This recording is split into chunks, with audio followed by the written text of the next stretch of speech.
Welcome to another helpful video from O'Brien Estate Law LLC, where we make estate planning simple and effective. When setting up a trust, have you ever wondered who ensures it continues to serve your intentions, even as circumstances change? That's where a trust protector comes in. A trust protector is a third-party individual or entity appointed to oversee and safeguard a trust.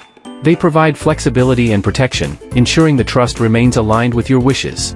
Here are some common roles of a trust protector. First, amending trust terms, adjusting terms when laws change or unforeseen events arise. Second, replacing trustees, appointing or removing trustees if necessary. Third, resolving disputes, mediating between trustees and beneficiaries to avoid legal battles. Fourth, modifying or terminating the trust, if the trust no longer serves its original purpose. And lastly, fifth, overseeing tax strategies, optimizing the trust's benefits in compliance with tax laws.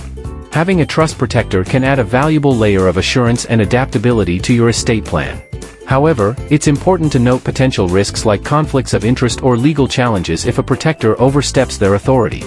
Considering adding a trust protector to your estate plan? Contact O'Brien Estate Law LLC today. We're here to guide you every step of the way. Secure your legacy with confidence.